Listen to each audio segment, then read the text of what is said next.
for Sharesh. Yes, there you are. How do you see the role of Israel in this upcoming conflicts there? Israel and Iran are their best enemies, the best enemies that everyone can have. You can say they are best friends and enemies at the same time. They will always have been. Israel and Iran are always BFFs. When the war was between Iraq and Iraq, Israel was having Iraq. And they need to play this. We hate each other because then they can put pressure on the Arab states because the Arab states are both their enemies. This right situation right now with Dubai and with Israel is not very popular because the regime, it doesn't matter. Iran was before the mullahs, was the best friend of Israel and was till 1988. In the 90s, it was when Iraq was gone, it was a little bit shifting because they need to find a new status quo. But there was a nice talk at the Krabash Stiftung some years ago, I think 2 years ago, it was Israel and Iran ziemlich beste Feinde. And you should look really what's on the headlines because they love to scream on each other on the headlines because it's part of the play. They love really to fool because they know what's going on, and Israel and Iran have Iran is still the second largest Jewish population in the Middle East, is next to Israel, and they have a very long history. And the Iranian nationalism is very funny about Israel because they are very much intertwined. Cyrus the Great is has rebuilt the temple in Jerusalem. He has given the money to them. So the issue is the Iranian nationalism is very close with the Jewish people, with the Jewish faith. So that's really get interesting. That's what we can say somehow. And both sides know this. You can't separate this from each other. Then you get sometimes the complicated stuff of theology. That's very complicated then. And so in the discussions about all this, they keep this out because it's always there. And there was a nice tweet about this question 2 years ago when a think tank was saying, "Oh, then we found an Iranian fortress from this time in Israel. It shows how Iran is expanding." And I commented it back then that that's the stupidest example you can give for foreign powers conquering Israel, because this you can use every other faction, but not this one. And so they will find their way to work with each other. Okay, are there any more questions from the audience? No? Then, thank you very much, George. It was a pleasure to have you here.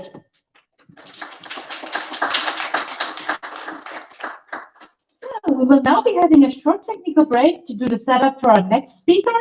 Please help yourself to some refreshments. I think about 5 minutes and we can proceed. I will give you an acoustic signal as always. Thank you.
Yeah,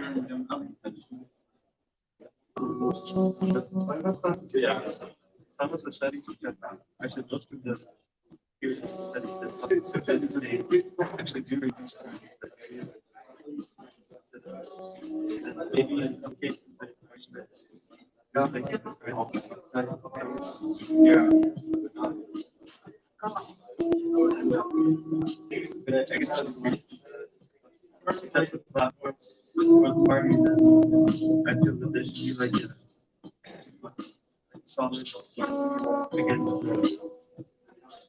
the well, I mean, well, violation of privacy. Yeah.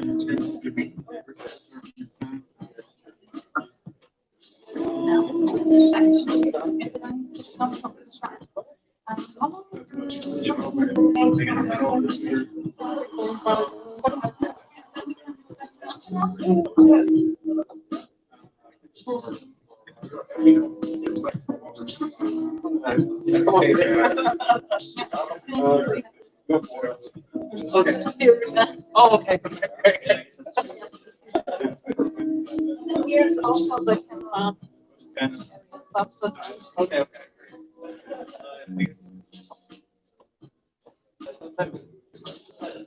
Oh, yeah.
Like it's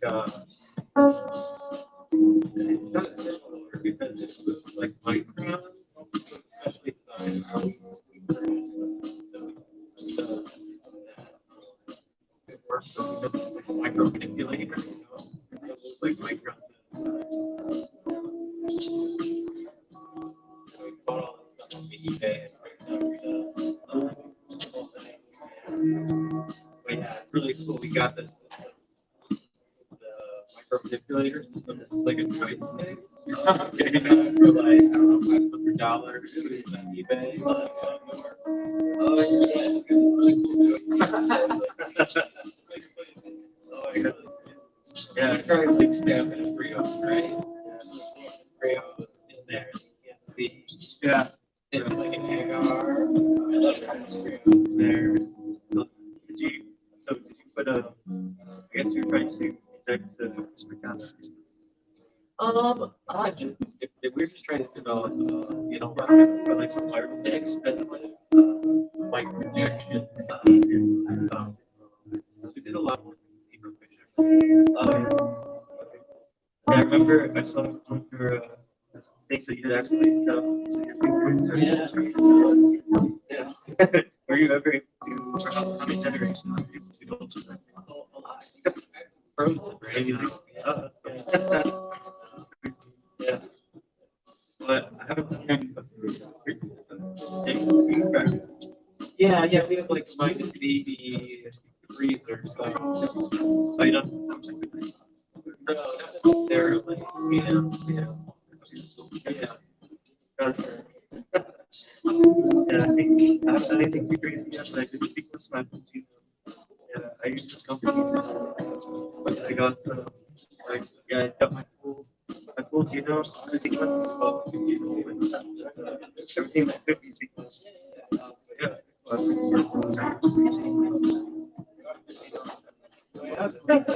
I mean, some were obvious, like I have mail patterns, but the other stuff which I just show is like potential. Oh, really? Yeah, that's great. But I guess now that I know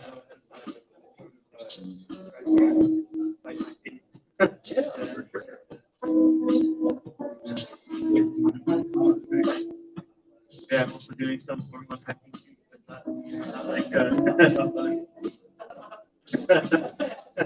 change your gender. Yeah. Actually, I found that some of the stuff I think is actually very similar to what the gender. Like I think these people also, I guess people who transition off to that.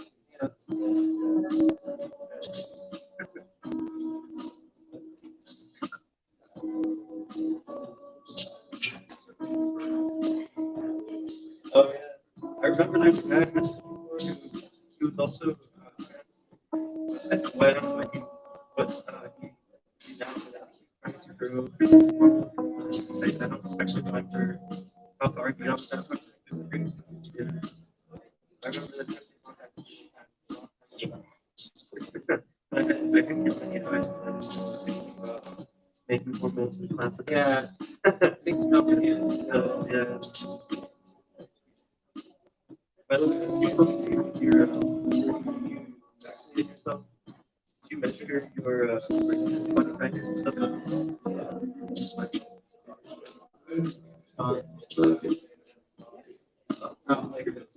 Like you're just under such a very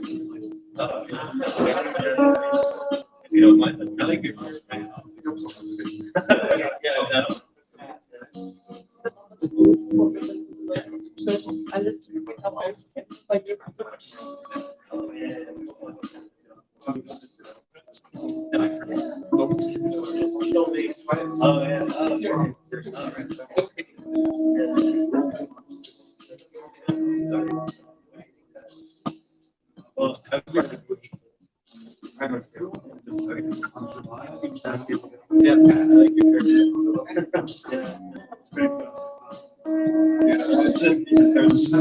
Yeah.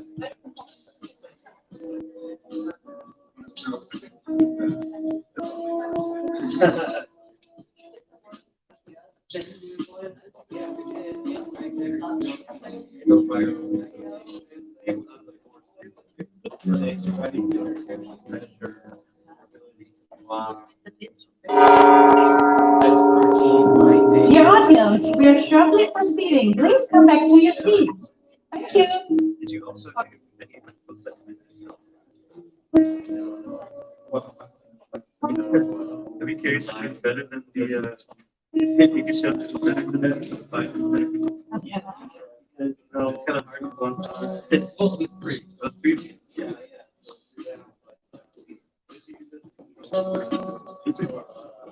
Oh, I mean, we can oh, before now. Yeah, it's awesome.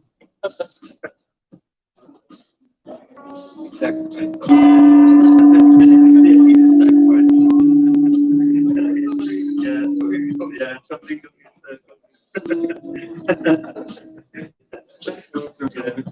all you have to do is I'll stick in the time test. Dear audience, welcome back from our short break. I'm very, very happy to introduce to you our next speaker, Joe Zayner.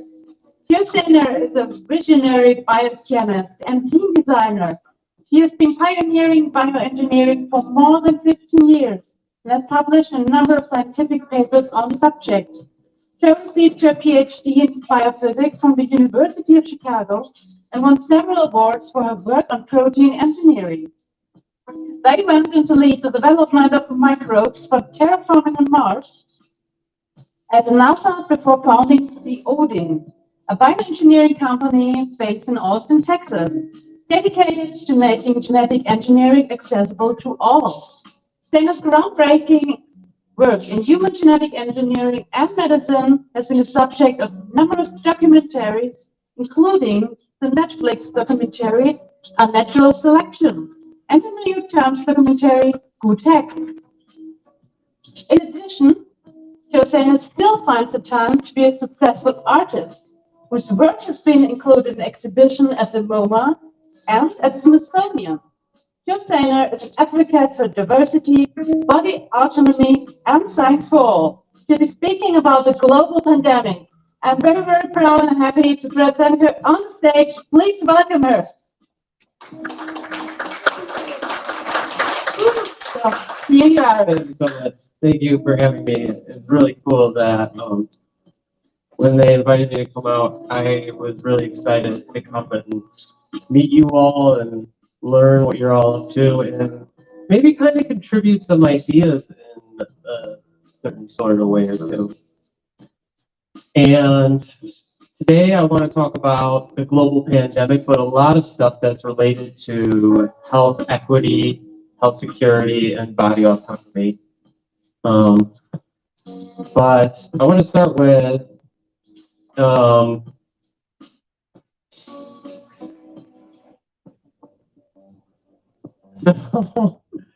in 2017, I was actually investigated by the German government. We sell genetic engineering kits, and the Bavarian Office for Health and Food Safety was scared that we were sending harmful bacteria to people in Germany. So they accused us of sending kits that were contaminated with harmful bacteria. Of course, this led to an investigation by the EU and FBI and other people. We were found to not have done it. But it was pretty crazy. It was pretty scary. When I was coming over here, I was a little afraid that I might not make it into Germany. It was my first time traveling here since this happened in 2017. But I successfully made it, and I successfully did not give out any of the German customers' information like they asked for. But it is actually, Germany is one of the only countries where it is illegal to do genetic engineering in your home or outside a traditional environment where you're permitted to. And Germany is one of the only countries that my company does not ship to, which is it's really crazy considering we ship to like Pakistan and Syria, like crazy places. And Germany is one of the only places that we cannot ship to. You can actually go to jail for genetically modifying something. Even if it's not harmful at all, you can go to jail 2 years in Germany. That's pretty crazy, but I'm glad to be here.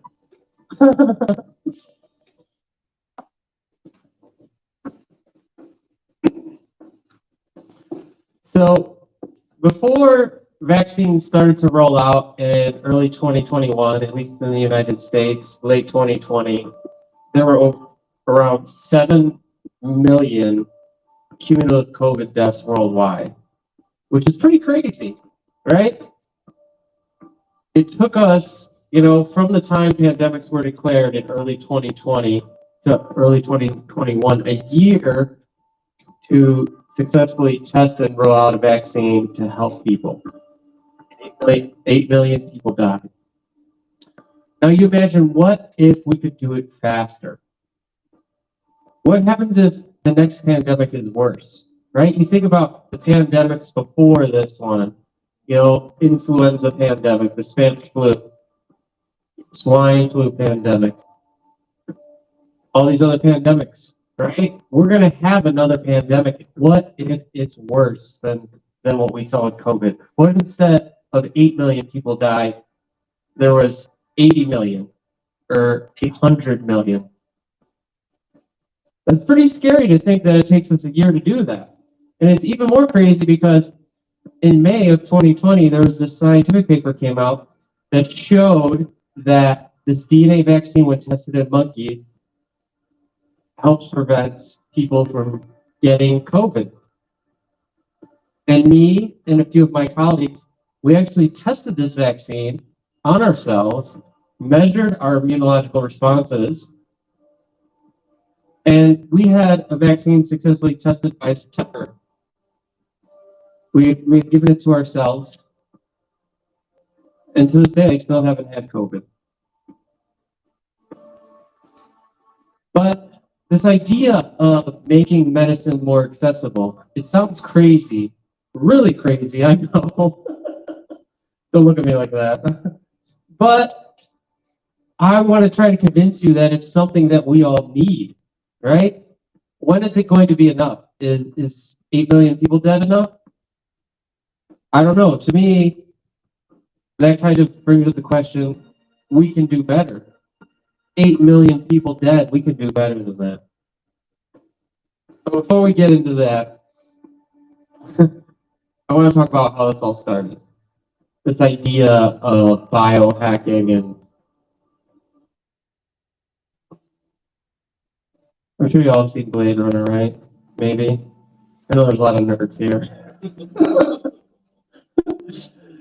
I always this scene in Blade Runner when they go into this alley and they walk into the store and there's somebody making eyeballs in this alley. And it always blew my mind because it was like, when we think of science and when we think of medicine, we think of these very sterile environments, right?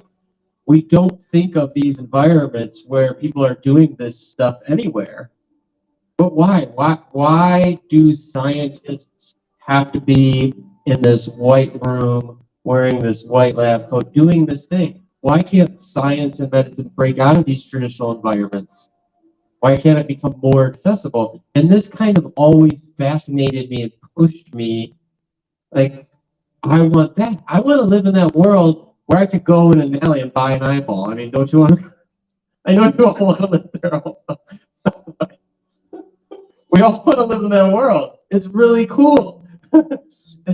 It's fascinating, and I hope one day we get there. And I went the traditional education route, and I don't know if you could say that was to my benefit or dysfunction. But I went and got a PhD from the University of Chicago and did all these studies on really boring shit, like factors that control the chemistry of the love domain photocycle. What does that even mean? I know, right? And what I saw was that science in institutions wasn't all I thought it was. I wanted to be making eyeballs and replicants and Pokemon and dragons, and instead I was studying this stuff, investigating models of protein function and allostery with a widespread mutational analysis of relay activity protein. And it kind of really bugged me, right? Because what we all wanted to be doing in these institutions, even some people don't want to admit it, is we wanted to be genetically engineering humans. We want to be genetically modifying ourselves to have wings, or, making dragons fly around our labs, lightsabers, time machine, all the stuff that's in the sci-fi we wanted to be doing. And instead, we were pushed to research stuff so that people could get grants and publish papers, right? And that's kind of the scary thing is that science has moved away from this idea of let's do things that can be applied to this world. They have this disconnection of being connected to the world, and instead they're connected to this world, insular world of publications and grant funding. And a lot of this doesn't affect us. And honestly, this is my work, and I loved it. I love doing this stuff. I put my heart and soul into this. But what I would say is, I really think that the significance of the work I did, that I spent 5 years in my PhD doing, is probably not much. There's probably not much significance. And I think there's a lot of science that is like that, where there's not a lot of significance. It can't be applied to the real world. And I think doing science that could be applied to the real world really drove me. And so I left academia and I was like, I want to go do something cool and new. And I went to NASA. And I worked at the Astrobiology and Life Science Laboratory Center for Nanotechnology and Mars Exploration. Pretty cool, right? It was actually really awesome. The building was really cool. You can't see in this picture, but the exterior of the building was pockmarked to the moon. So they the whole exterior of the building. It was really, really crazy. And it was such a cool place to be. I was like, oh yeah, I get to work at NASA. This is amazing. And I was so excited because I thought, oh wow, now I finally get to do research that matters. And at NASA, I worked on engineering organisms to degrade plastics and waste. Because you have to imagine, when you're on a space station or you're on Mars, one of the biggest, most important things is sustainability, right? Like, you can't ship up water all the time. So, like, the astronauts get about 92% of their water, something like that, from recycled urine and condensation. Crazy, right? And you have to think about the other forms of waste, solid waste, and plastic. Because plastic is so great, like, you can store food in plastic and stuff like that. So, we really worked on engineering microorganisms to break down plastics, break down solid waste so it could be recycled and used for the astronauts to live on the space station or Mars very sustainably. The problem was is that there was so much bureaucracy we couldn't get anything done. It was really annoying, really annoying. We couldn't get much done, and so it was just like I felt like NASA has a great mission, but the execution was really bad. And people don't realize that NASA's still part of the government, right? Like, people don't understand it's a government organization, and there's all this bureaucracy that goes into it. You can't just like do whatever you want and just be like, I'm going to send something up on the space station or something, right? There's like a 5-year waiting list to get on a rocket to send some project up on a rocket, and then if like your rocket blows up, you're screwed because you have to wait another 5 years. And so it's just this like constant cycle of fighting to get anything functional, and a lot of times it's really difficult. And I like to think, at NASA, trying to learn the universe, but I couldn't converse in universe. And by that, I just mean like, it wasn't connected to reality still,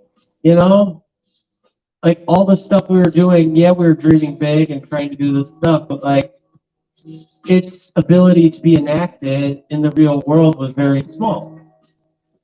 All the bureaucracy and everything like that. And I wanted to have the ability to do things that I wanted to do, to pursue all these crazy questions, not have to deal with bureaucracy, not have to deal with publishing, not have to deal with grants. And so I made the best/worst decision of my life, and I left NASA. Like, who leaves NASA? I don't know. It was a great job. Honestly, you didn't even have to work. It was like the government. Like, you just sit around all day and they still pay you. Nobody cares. And so I left and I started a company. This is the most important thing you will hear all day today. You want to create the future. But how do you do it? With technology?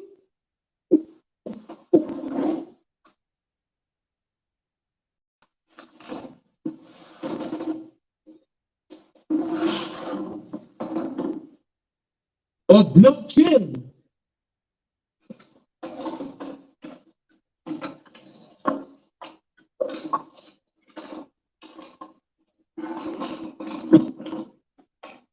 No! The answer is genetic engineering. With genetic engineering kits from the origin, you can modify organisms, even animals.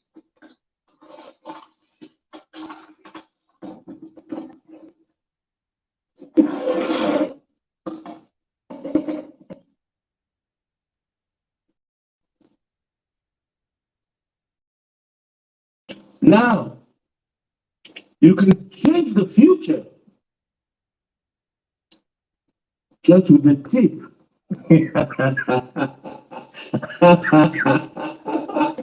Makes me laugh.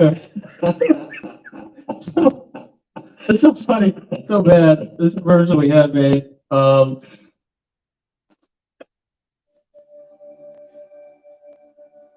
And I was living in the Bay Area at the time, and in my garage, I started this company, and we started selling genetic engineering kits, which was crazy because there was like no market for it at the time. You're like, who wants to do genetic engineering in their own home, right? Like, why would somebody want to do genetic engineering in their own home? But to me, it's kind of like when computers first started to become accessible to people, right? And everybody was asking the same thing. What is somebody going to do with a computer? Spreadsheets, play Minesweeper? And now computer technology, cell phones, the internet, it's the most powerful thing we have. But biotechnology is even more powerful. You have to think, you can program living matter, self-replicating living matter, right? Living things, and living things are all around us. The wood, the food, the medicine, all these things come from living things. And you think about, you could program that? That's crazy. It's probably going to be the most powerful technology we've ever seen. And this is the first time in human history that we actually can do that stuff, right? This is the first time in human history that organisms can change their DNA. Before that, it was just all random chance and selection and stuff like that, right? But now we can actually purposefully change DNA of ourselves, of the world around us. That's going to be crazy. And I wanted that technology not to be controlled by institutions, governments. I want it to be controlled by the people. And so you have to give people access to the technology so they can take ownership in the genetic future of our world. Because if they don't, what's going to happen is you're going to have big business and governments control this technology. Biohacking is And so I became a biohacker. making into electronics that can have through Gene editing biohacking. and It's both starts. art and And we started making all these open guides to teach people how to do genetic engineering, to teach people how to do science, molecular biology, and all this cool stuff. Crazy stuff that was cutting edge and still is cutting edge, and we're constantly doing more and more. Teaching people how to grow cells in their kitchen and genetically modify them. Human cells. Teaching people how to grow animal cells in culture, right? So you could make chicken nuggets. Teaching people how to genetically modify themselves, teaching people how to genetically modify plants and animals. And we made all these guides and started selling all these kits, every place but Germany. Sorry, Germany. It's funny because no, I won't say that because I don't want anybody who's listening to. But it became a thing, and then people started doing this stuff. People started genetically modifying stuff and started learning how to do it. And you have to understand that most science technology isn't open, right? There's no guides out there of how to do this stuff, and even the scientific papers are very sparse in details usually. If you look at scientific papers, they're usually behind paywalls, really hard to get access to, right? People don't understand how much we are prevented from having access to science and medicine knowledge. It's all institutionalized.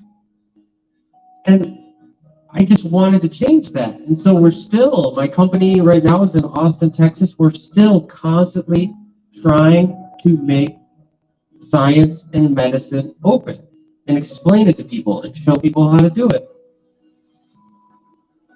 The thing is that science is only part of it. The medicine part started to become really important because I started to see how much of a need there was, right? Often days you hear of gene therapies with $1 million price tags, drugs that we can't get access to for one reason or another. And this just isn't just in the US, this is everywhere, right? This is everywhere that people have trouble getting access to these drugs. And sometimes people have these conspiracy theories and they're like, maybe the government is withholding a cure for cancer. And maybe it's true, I don't know. But let me tell you a true story. Glybera was a gene therapy And it was first approved in the EU and went on sale in Germany in 2015. This drug, this gene therapy, was functional cure for the disease lipoprotein lipase deficiency, which is kind of like an accumulation of fat in your bloodstream. They tried to sell it for $1 million, right? It's cure for this disease. It went through clinical trials. Everything was approved, but one person, I think it was one person, could afford the price. Nobody else could afford it, so they just took it off the market. It's not available anymore anywhere. There's a functional cure for a disease that went through clinical trials that is not available to anyone because they can't sell it for the price they think they should get for it. And so I started getting into, well, how can we democratize this? How can we make this stuff more accessible? And so you can go and you can look up, the filings with the medical bodies, and you could see exactly how they, administered this to somebody, what the medical protocol was. You can go to the patent filings and you can reverse engineer or get the DNA sequence that's coded for the drug. And I did a live stream showing people exactly how they could create this drug for a fraction of the price. Fraction. The problem is that it's illegal for me to make this and sell this to somebody. The regulations that the government provides make it illegal to make it and sell it and administer it. And so people have to start taking this into their own hands. They have to start taking medicine into their own hands, because we can't always rely on the government. We can't always rely on the system to help us out. And it's extremely much more relevant in the case of terminal illnesses. I started to get people to contact me about treatments of drugs.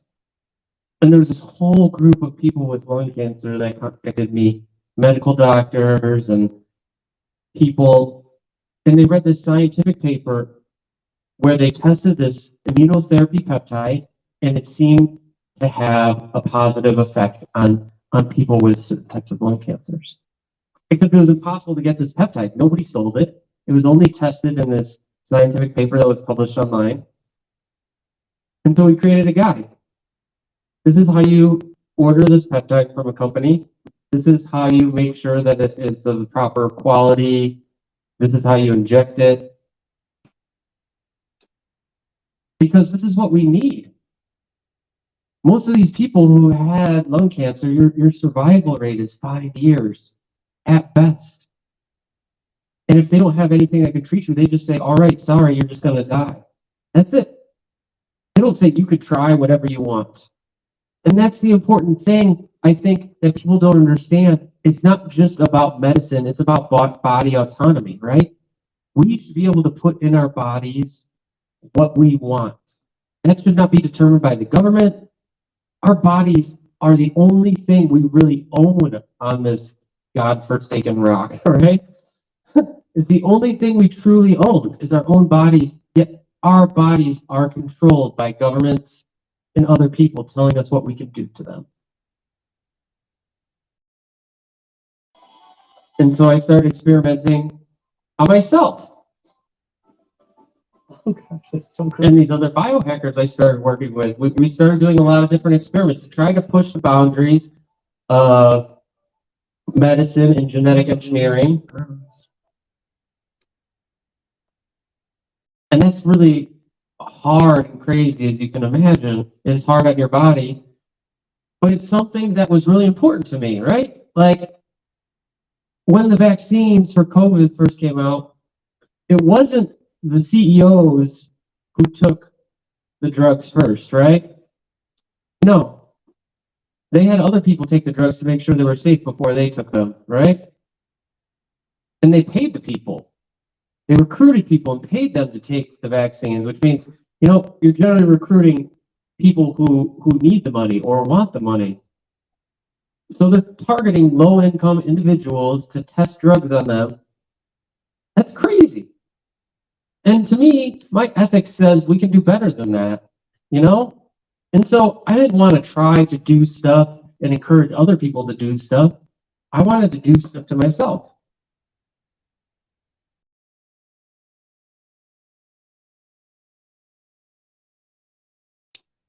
And one of the things that I did was this experiment where I replaced the bacteria in and on my body, the microbiome.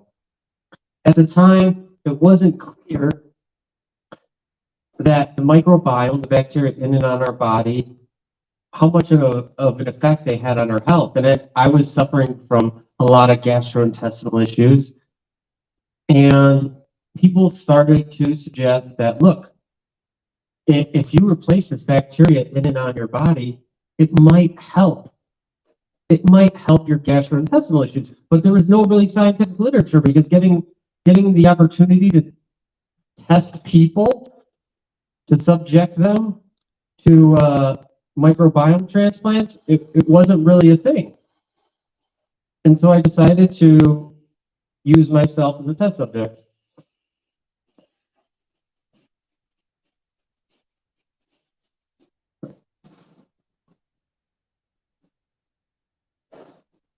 I think I pronounce it Gut hack.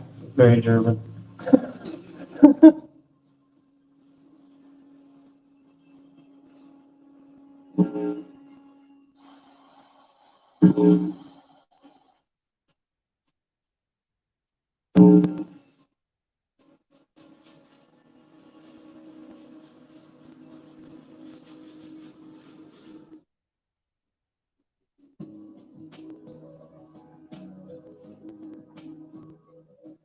This is actually a documentary on the New York Times. I'm just going to show you a little clip of it, but if you want to watch the whole thing, it's about 15 minutes long. You can get access to it on YouTube or the New York Times website or anything like that.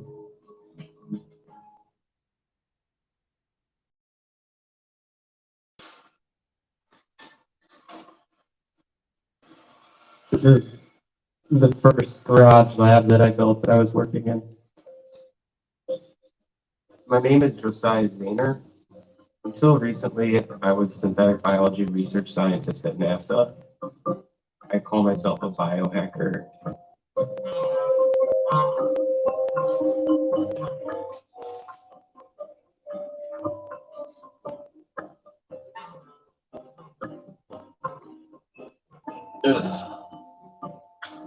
Okay.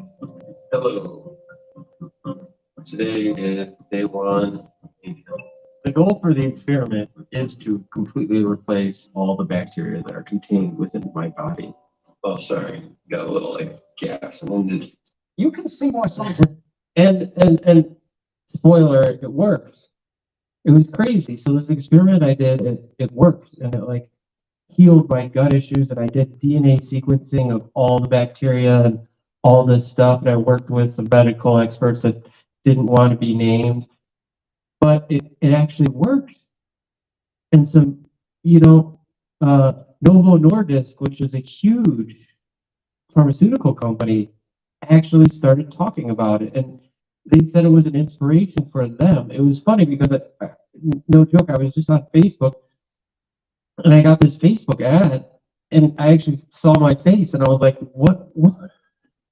It was this ad from Novo Nordisk and they're, saying that this experiment I did inspired them to start to develop drugs that use bacteria to help heal people's guts. Guts, that was something. Your gastrointestinal. And I started to realize that this stuff could have an effect. So I started to do more and more and more experiments. And as you can imagine, that led to a lot of positive and negative media attention. You can see why scientists get frustrated when biohackers like Zayner hog all the media attention, especially because he makes some pretty wild statements like, I want to live in a world where people get drunk and instead of giving themselves tattoos, they're like, I'm drunk, I'm going to CRISPR myself.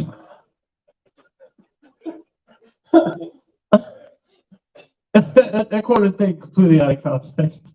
I'm joking. How can you take that out of context?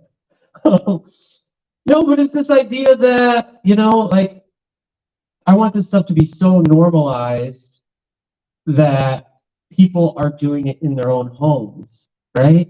CRISPR is a genetic engineering technique, if you don't know. And I just want it to be so normalized that people are doing this stuff in their own homes because I want Blade Runner to happen.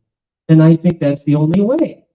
Give people the knowledge and they'll start innovating, they'll start creating, and next thing we know, we'll have the eyeballs, you know?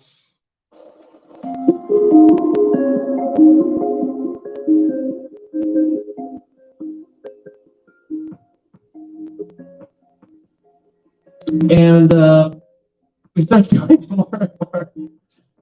That's the best headline. We start doing more and more experiments. Me and other people testing different genetic engineering techniques, different experiments, and making everything available, open, live streamed, all the data, all the protocols available to anybody. And it was crazy, you know? People really started to latch onto this, and it really started to motivate people to take possession of their own, you know, medical issues, right? Because that's what we really have to do. Obviously, doctors are trained to treat medical problems, but nobody really understands your medical issue, your body better than you. You have the lived experience of being in your body, right? I've had, and I'm sure everybody has had a similar situation where you go see a medical doctor and you tell them, oh, I'm feeling this, or I'm having a side effect from this medication of this, and they're like, that's not possible, or that doesn't make sense. And you're just like, what? How can you tell me that? Like, it's my body. I know what is happening. But as things started to really pick up, the pandemic rolled around, 2020. And as I talked about at the beginning, the scientific paper was published in May of 2020. And the scientific paper showed that this DNA vaccine helped protect macaque monkeys from the coronavirus.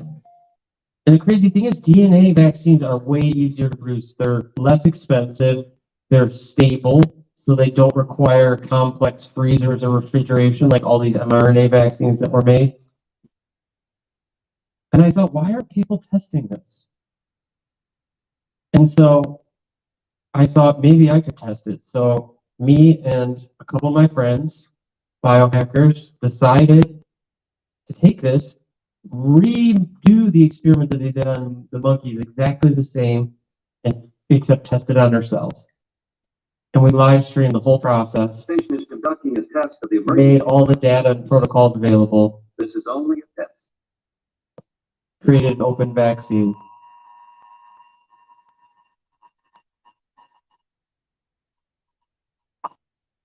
Yo, yo. Everybody. I'm not sure if that gets more annoying or less annoying. It is, I want to go over how we went from the paper to an actual DNA vaccine, get it made and synthesized and sent to us and all that good stuff. Human cell culture. Because that's how you test, that's how you start to test gene therapies and DNA vaccines besides just injecting them. Today we're going to learn about testing for antibodies, alive. Hopefully, with positive results with this, then we can actually do injection. Today we're here to talk about and begin an experiment with a DIY DNA vaccine for COVID-19 that we have been experimenting with for the past 2 months. If you've been following along with us, today we are going to inject the DNA vaccine that we've been working on for the past 2 months and testing and verifying and experimenting with. So I'm here in Oakland, California, and David Ishii is in Mendenhall, Mississippi. Mendenhall, Mississippi, which you don't be surprised you've never heard of. And Daria is in Ukraine. Ukraine. So there's ready. I got 2.5 in my syringe. And then I'll do another 2.5. All right. There you go. I'm gonna do 1 ml. David said Z track. All right, let's see. Is there a difference? Oh, Yeah, I look forward to that.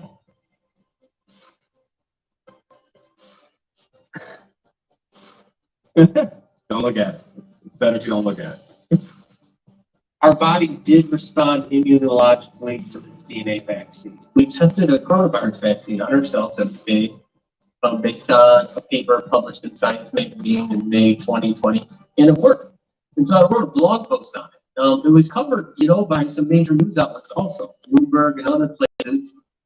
And when I made a blog post on it and posted it on LinkedIn, LinkedIn took it down.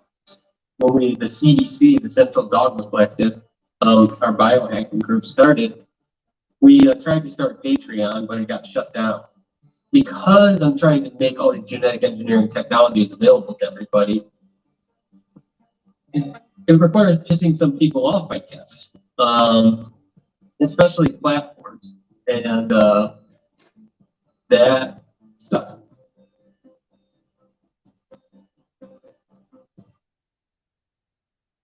And then, after live streaming the whole process, YouTube banned me for life, which was crazy because, I'm a PhD scientist, credentialed, worked at NASA, made all the data available. I wasn't selling anything, not selling the vaccine to anybody, just making all the knowledge and information available on how to do it.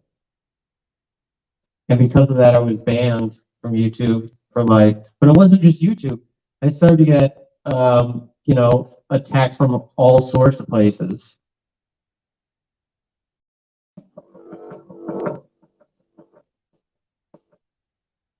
I talked about the German government in the beginning and the FBI. The California Medical Board came after me. The state of California tried to pass laws targeting me.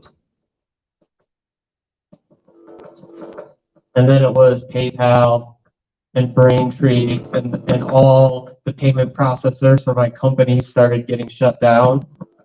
Not because my company sold anything related to any of this stuff. My company didn't. My company just sells educational genetic engineering kits that have nothing harmful in them. And everything started to get shut down. It was crazy.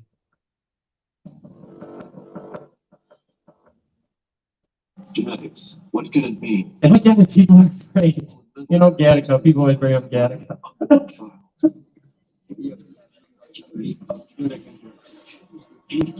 People are afraid. I get it.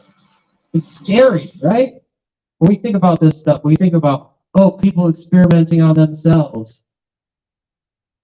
People doing genetic engineering on themselves and modifying themselves. But what are you going to do? What are you going to do next time the pandemic rolls around?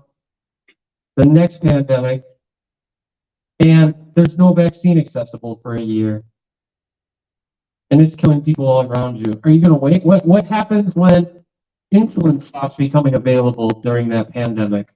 What are you going to do? How are you going to survive without your insulin or other drugs? We are so dependent upon the system for all these things. That coronavirus vaccine that we made, it was a decentralized clinical trial. Given it was only between 3 of us, it was a decentralized clinical trial between people all across the world. That's crazy. That's possible.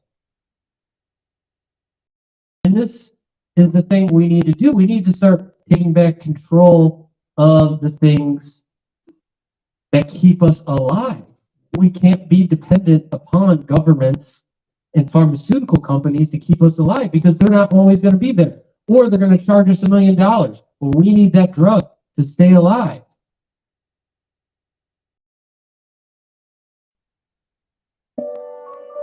And I know it's crazy, people are afraid of a lot of stuff, and obviously I look different in all those videos because I'm transgender, and I came out, I don't know, within the past few years, and it was hard enough just to like change my name on fucking Wikipedia and change the picture.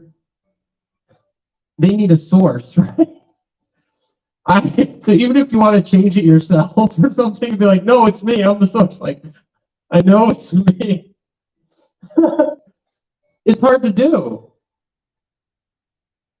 But the thing is all these things are just about body autonomy. It's about freedom for people, right? It's not about like what gender you want to be. Who cares? It's not about what you want to do to your body. Who cares? It's about freedom. And we all deserve that freedom. No matter what, whether it's medical freedom, whether it's freedom to express ourselves, we deserve that freedom. And I want to end real quick with this conversation I had.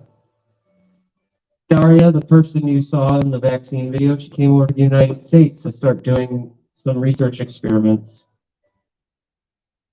And we started talking. We started talking about medicine. It's not just COVID, it's everything. We deserve the right to help ourselves.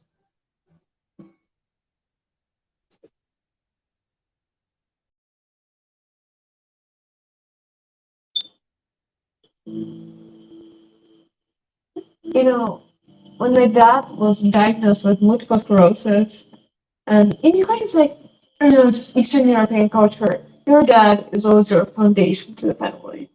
It's the stem that every branch goes on. And you see our dad is not able to walk, and this is the foundation, this is the stem, the rock. And you're the one that needs to take care of him.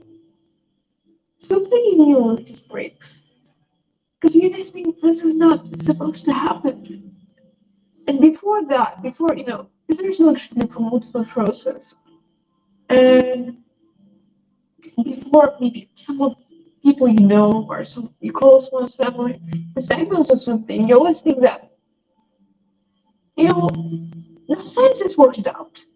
There's like the best, the most efficient way right now, so everyone who gets diagnosed, they just like go straight into and receive the best treatment that is. This is what you believe in, because this is what you're getting told. Every day, all the time, just like science tries everything best for everyone. No, we're just trying to make everyone's life better. But it's not. It's not.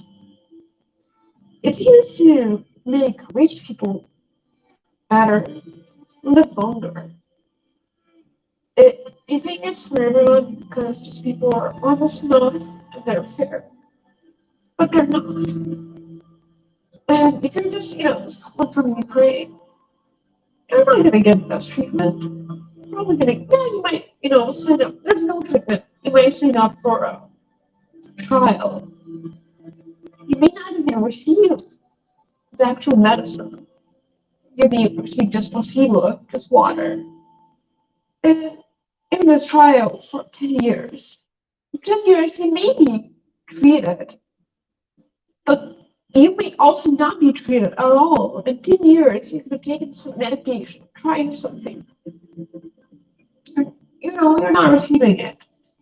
And, my dad means so much to me. And he is my rock.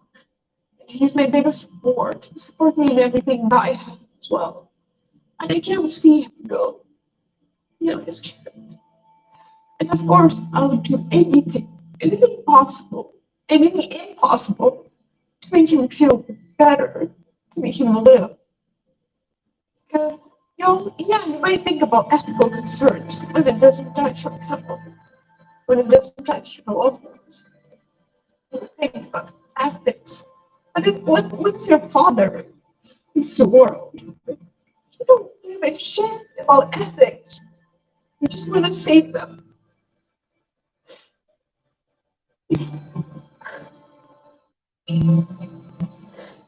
I'll do anything for my dad.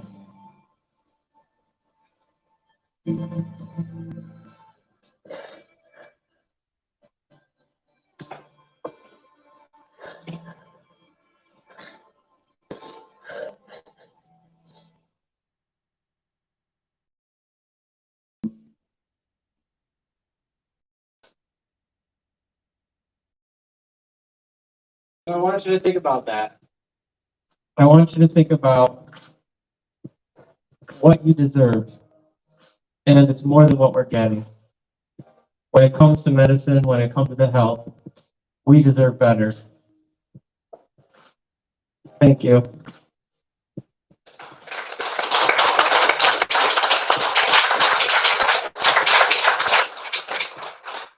Thank you so much. It was absolutely amazing.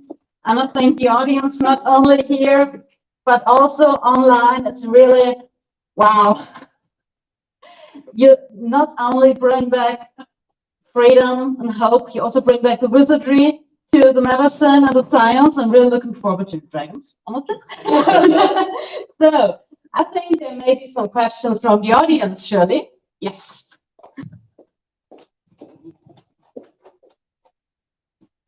First of all, thank you. It was like feeling like having something like Galileo or something, like some visionary in front of you. It's hearing something tremendously new, what sometimes some centuries further will go into history. It's really amazing.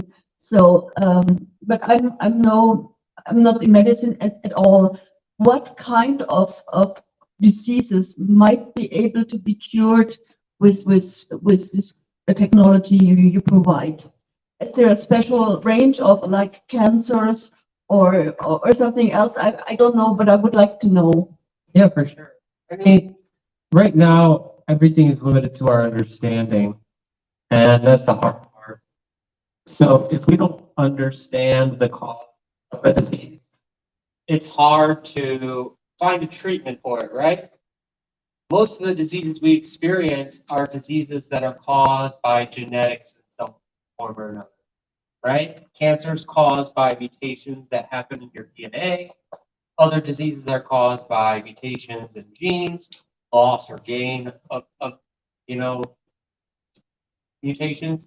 And if we understand what it is, it makes it so much easier to target and fix, right? Because what we're doing with these techniques is we are targeting the DNA, right? We're targeting the actual genetic stuff. That's what I was talking about. Is it working? All right. Now it's on again. Let's just switch this one. So the stream can hear you. Okay, great. Yeah.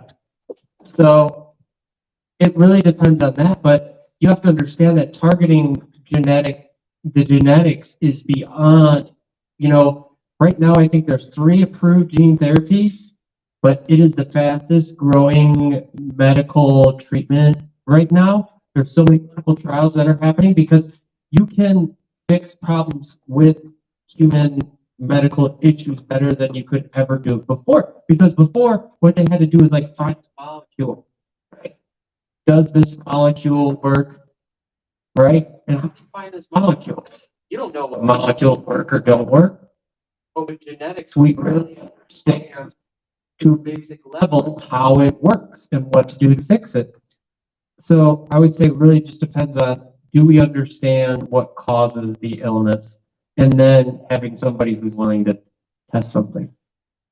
So there's another question. Here you are. Thank you. So you spoke about the problems of the current process of clinical trials and the companies and so on. I agree in part with you that it's very important to open source medicine and to reform some of the processes. But I also see you're good at marketing, and there will be a time your kits and information will reach people who are not knowledgeable about medicine, and they will also make trials and things, but they lack the knowledge you have about what the medical effects of the things they try are. How will you try to educate them so they don't accidentally hurt themselves with the experiments they do? For sure. I mean, everything I talk about is about education, right?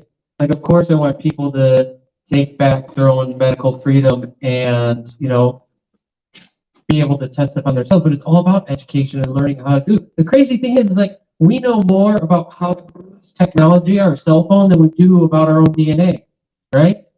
That's an education problem, for sure. And it's not just me trying to fix it, it's schools. And we sell our kits and supplies to schools. A lot of schools use our stuff. Even schools in Germany, because we can ship to schools, by the way. But the thing is, how many people die in car accidents, drunk driving accidents, which are hideous? How many people die doing really stupid, bad things? A lot.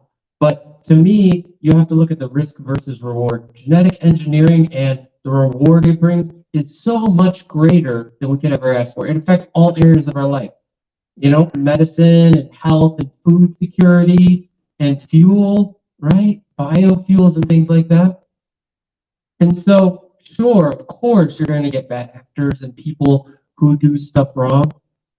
And you can put in roadblocks, just like we do in our streets. We put in stoplights and guardrails, stop signs to prevent people from doing anything too stupid. But I think we kind of have to trust people on this one, you know, just like we trust them that they're not going to overdose on, you know, acetaminophen when they take it. So there's another question on there. Thanks very much. Hi, Benjamin Harris from the German Council on Foreign Relations. This is well outside of my normal field. So I was captivated, but I do have some questions and a couple of concerns. Partly building on the last question. I mean, I think you make a very good case about bodily autonomy, but we are not only autonomous individuals, we live with other individuals in community and societies, and sometimes our individual freedom and autonomy runs up against the limits of other people's freedom and also collective common good questions. And I'd be interested to hear what considerations you have about that. So if someone, for example, tell me if I'm way off on the science part of this, but I think that the principle of it stands. If someone were to edit their own DNA, should they then, for example, have to declare that to people that they want to breed with? Should they have to declare that in advance? What kind of signaling to others should we be actually engaging in? I think I have questions about the conditions of trials or so on and so forth, which I'm sure you're used to getting, but I think this is the more interesting part to explore. And the last thing to say is, I think you make a very good point there, saying we do trust people to not overdose on prescription medicines or whatever else it is. And when we invent the train, we also invented the train crash, but that wasn't a reason not to invent the train, right? So there is, I think, recovering that spirit of discovery and understanding that this is a new frontier of that is great. But how do you deal with those societal ethical concerns?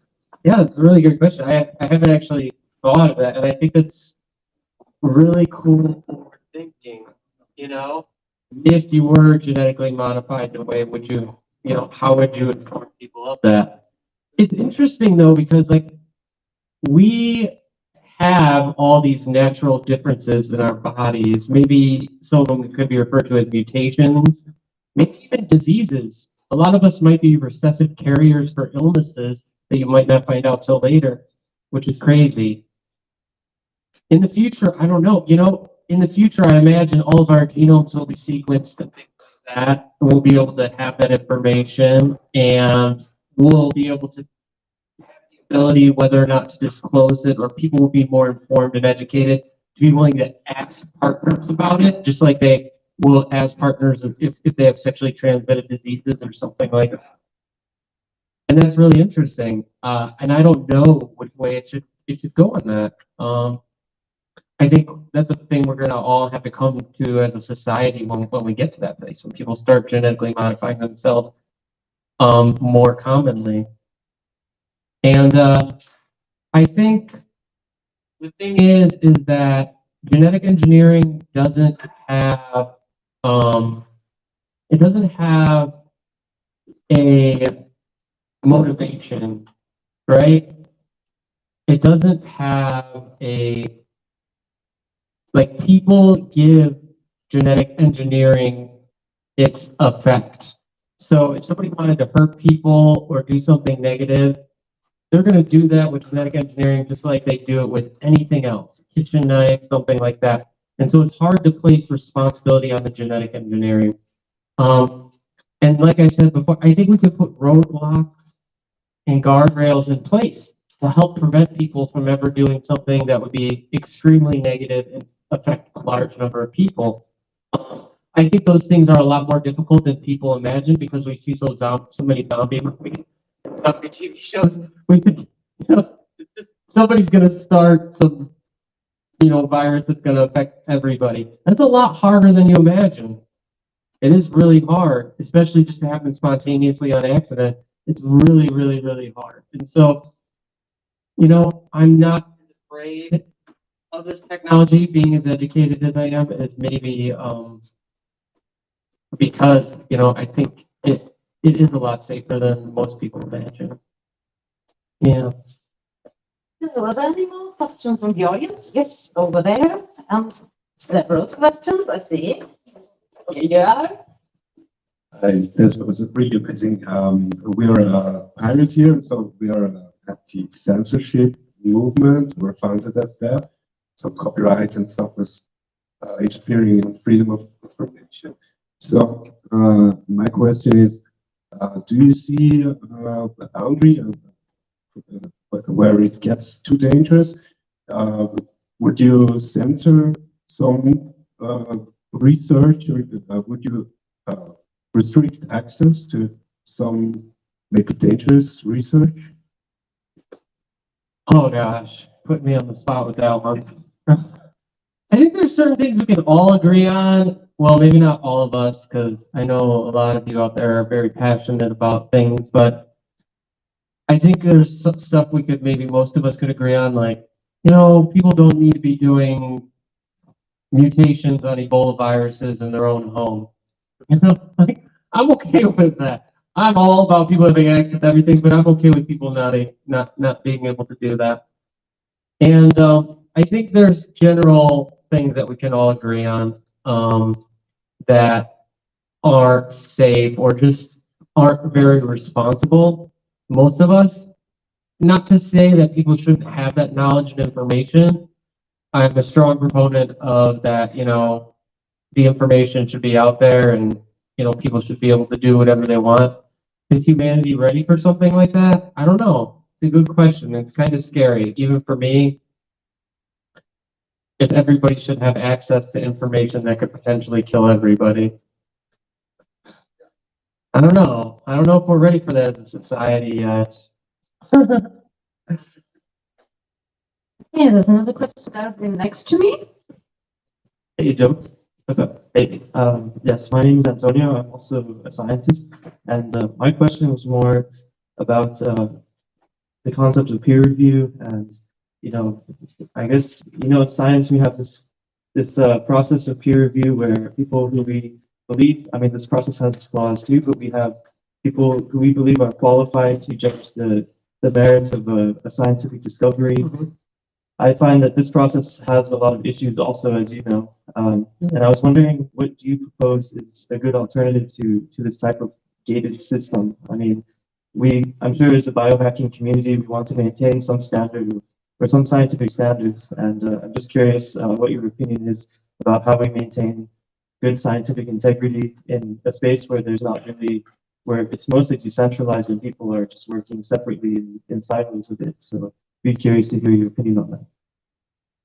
Complete transparency, I think, number one. You don't even see that. Here's the thing is, like, we still haven't got information from these pharmaceutical companies on exact protocols and, tests used with coronavirus vaccines and exact data and information on all that stuff.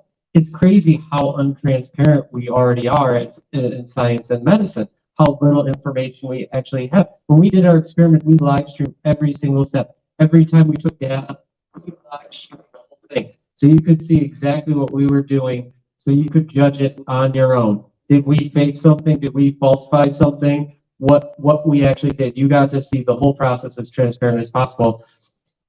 And I think having goal-based science, right? It's easy to tell if somebody's lying if you're like, all right, if somebody's like, look, I made this plant grow as tall as a tree, right? You can easily test that and see if it works. Hey, give me the plant, tell me what the DNA was, let me try it. If it doesn't work, it doesn't work.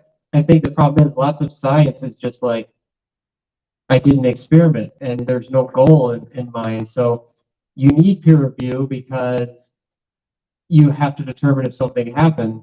But when you have goal-based science, right, I think it's way more easy to determine what happened. So transparency and just like having some endpoint goal that you can reach. So next question over there.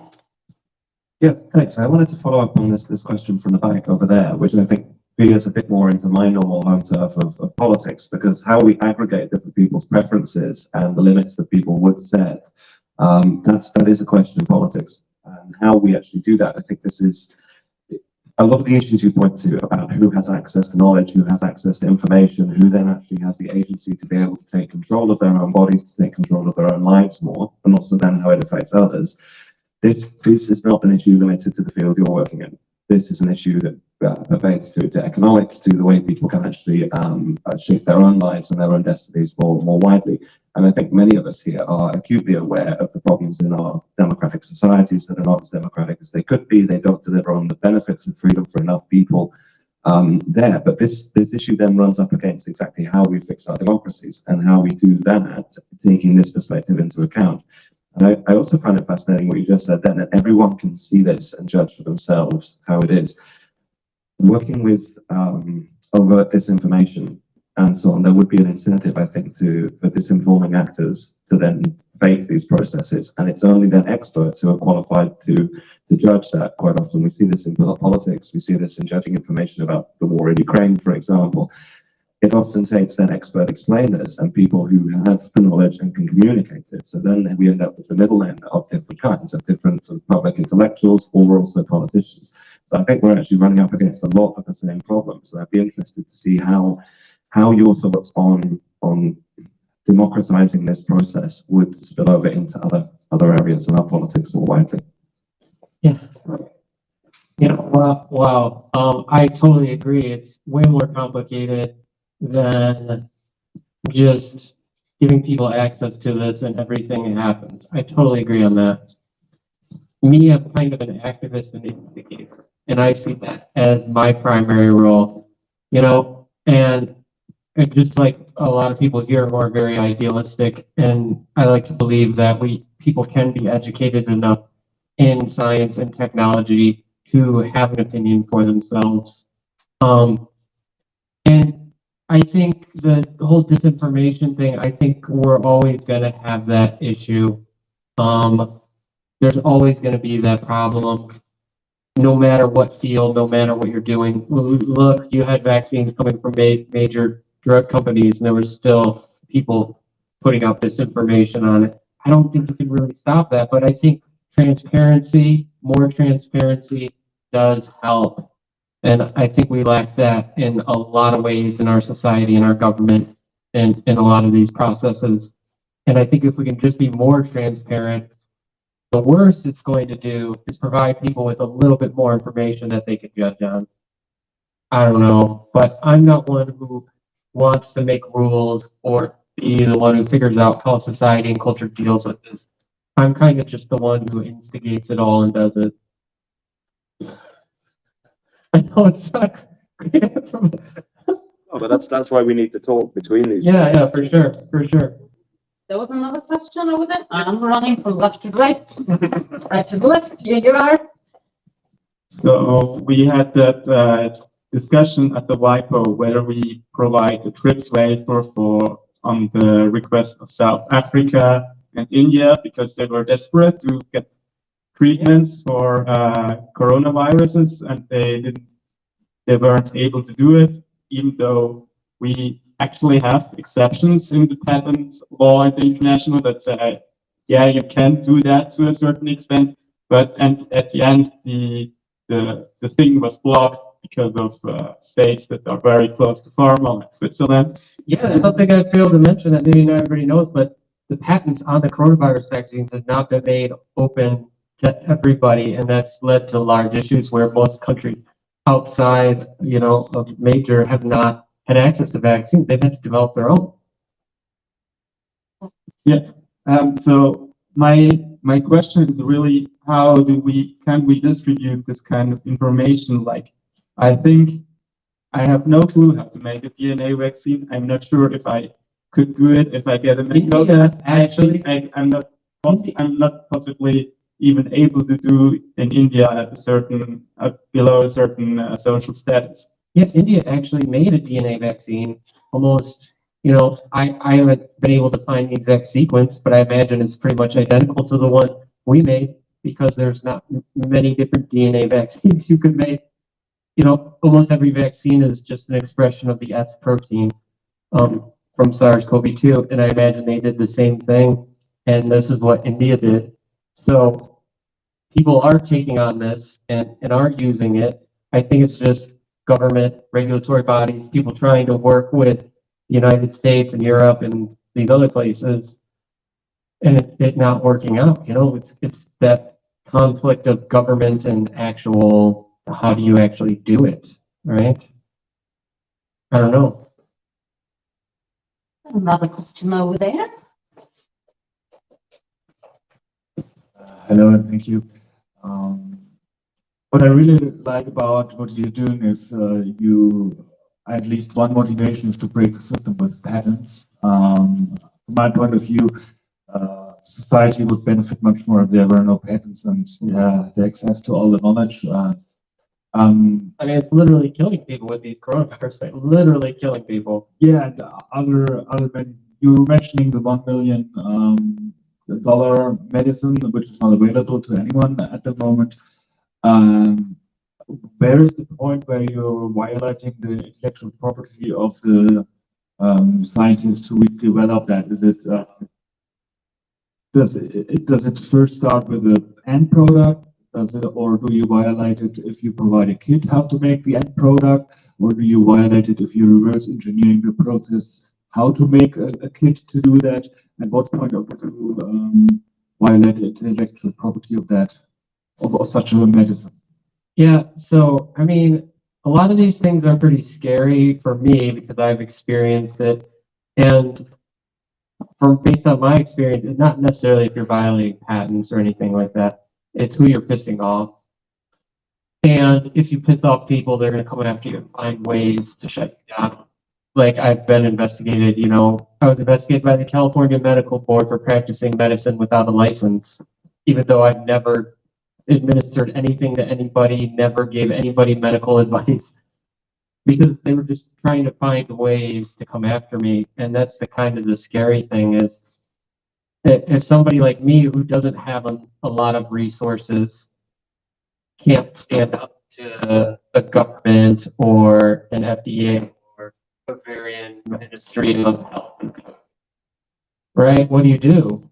You just kind of put out some information and stand back, because if I make it or give people the ability to make it or give people the ability to administer it, to me, I think, I don't want to go to jail, so I try to put it off, right? And like all things, I think the scariest thing is that governments can enforce these things with violence, right? They can throw me in jail. They can do what they want. So you kind of a little bit in this area have to toe the line and figure out which boundaries you can push and which boundaries you can't. Because right now I could go and order that medicine online for somebody and ship it to them. I could do it. It would take me 5 minutes to order it online from a company, right? But the repercussions of something like that could be huge. And so it kind of keeps me in fear, not being willing to do something like that. Are there more questions from the audience? Currently not, and I'll take the possibility to ask you one of my own. So let's get a bit. This is me, sorry. Do you feel that sometimes people say you're some kind of supervillain from the comic and not just someone that's doing cool stuff and doing hacking? What would you like to say to them? Or what would you like to say if you would stand in front of the EU Parliament that try to decide if it's good what you're doing or if they have to restrict you? What would you tell them? Would you like them to understand? And would you like how to shape the future? Because it's politics that's shaping the future too.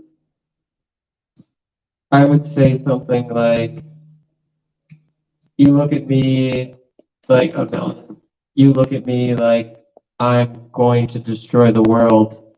But the thing that I'm most afraid of is the millions of people who are dying right now without treatment or disease or access to medicine based on the regulation that you, the government, are imposing.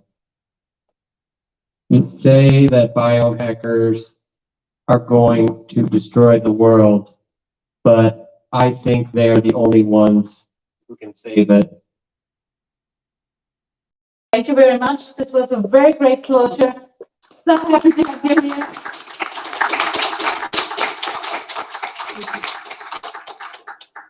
So now that we're having a short lunch break, you will have the possibility to do some chat with everyone, and please don't overcrowd our speakers. Thank you. See you later.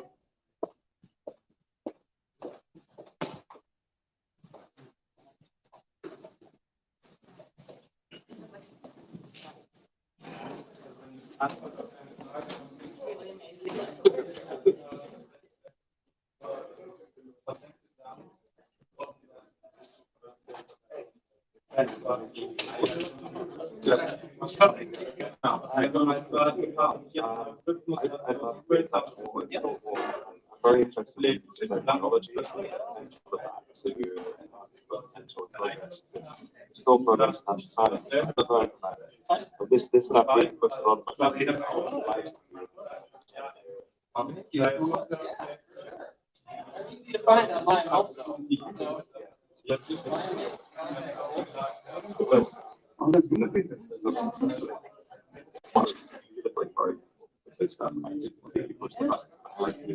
Very nice.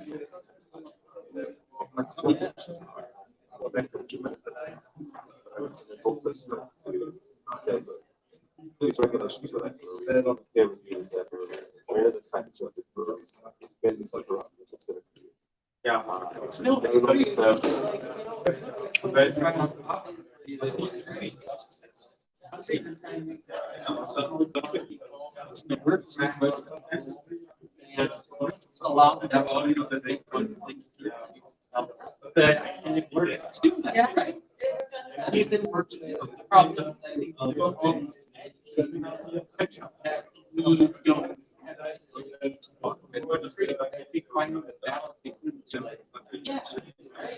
If you're developing some drug that's going to go to doesn't each month's clinical trial, if you're developing a drug that's going to go to two people, like,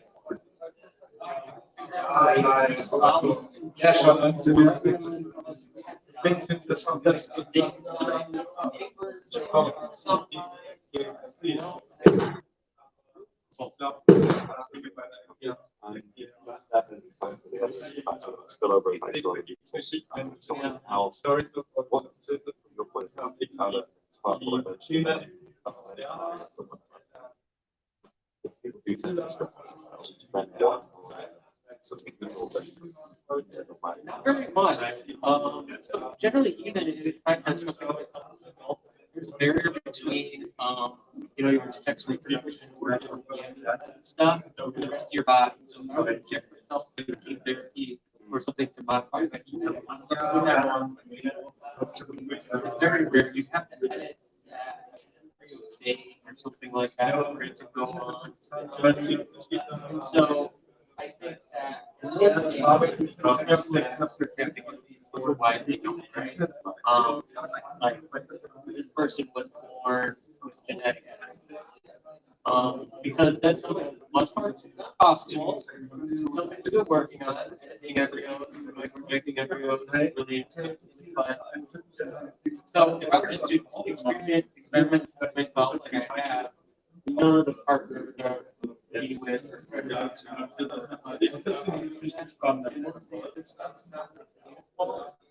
right?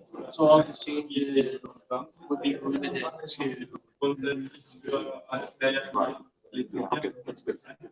That's what I so that's right?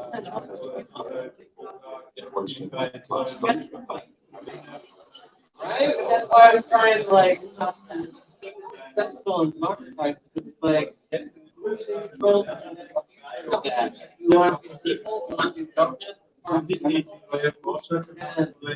I'm not saying that like, people want to make this place. But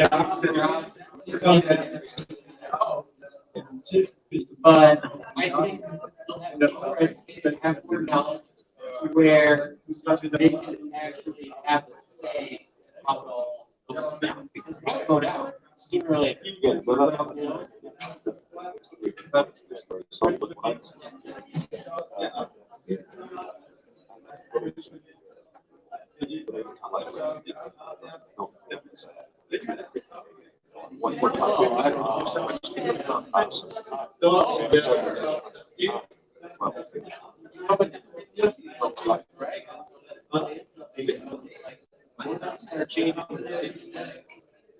You know, it's looking different, being different. Yeah, questions.